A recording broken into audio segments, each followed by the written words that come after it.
Encik Rizal, macam mana dengan kertas kerja syarikat saya? Semuanya ikut spesifikasi kan? Maaf Muhammad, tapi sebenarnya tender jabatan awak tu spesifikasi dia baik je, tapi orang lain dapat. So tak maaf lah.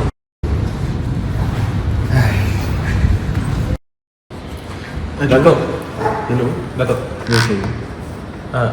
Kenapa syarikat Bina Jaya itu dapat kelulusan sedangkan penilaian teknikal diorang kan rendah? Lagi satu, bahan yang Encik Ben guna tu bahaya sebenarnya. Daud, awak ni jurutera muda. Kita bukan bina jabatan saja, kita Ben tu banyak bantu kita. Awak luluskan je. Tapi Datuk, ni kan melibatkan nyawa penduduk kampung. Saya ni pengarah, sekati saya dah nak buat apa. Awak buat kerja awak, dah keluar dari sini.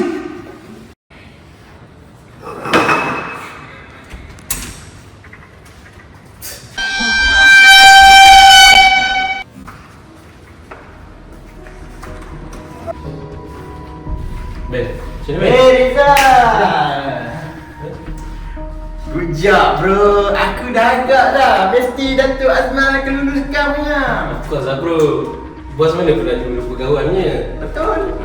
Kita janji lah. Janji 15% dari projek tu, dari nilai projek lah kita punya. Tak ada hal lah bro. Boleh? Tak ada rest punya. Okay, ni 50,000 untuk pengulangan ni. Okay, lepas lah untuk klaim pendahuluan.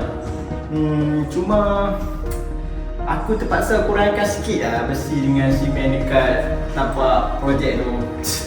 Pandai kau lah. Kau pandai dah adjust janji nampak jabatan. Okay? Okay, baik. Okay, tak ada hal. Tak ada hal.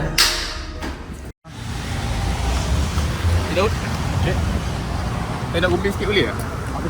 Cuba Cik Daud tengok tu. Jabatan ni baru 3 bulan pasang tiang, dah retak. Jabatan lama tak macam ni tau. Cerita ni saya nampak Cik, tapi itulah, jambatan ni dia memang tak ikut spek. Jangan buat main dengan nyawa orang kan. Budak-budak tiap-tiap hari nak lalu sini pergi sekolah.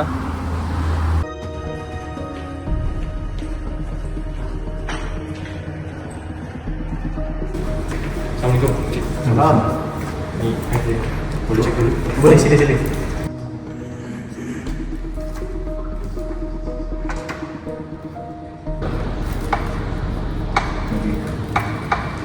Cik Daud sedar tak kesan laporan ni apa?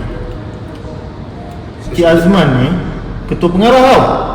Saya sedar Encik, tapi kalau jabatan turun tu, saya pun kira bersubahat lah bunuh orang. Jadi saya tak nak bersubahat. Okey, jadi Cik Daud, berdasarkan bukti ni memang yakinlah memang ada unsur penyelewengan kuasa.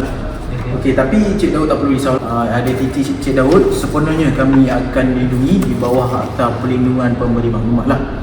So kami pun dah track pergerakan akaun bank Datuk Azman dan konco-konco dia, dan kami akan bertindak malam ini juga, insyaAllah. Okey, itu sajalah. Okay, terima kasih.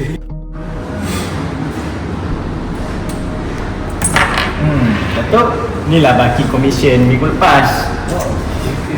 Cheers. Yeah. Awak memang kawan yang boleh diharapkan.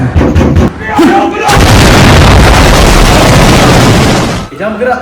Kami dari SPRM, Encik Rizal, Encik Ben dan Encik Azman, anda semua ditahan di atas kesalahan rasuah projek jambatan. Sila letakkan beg itu di atas meja sekarang dan serahkan kepada pegawai kami.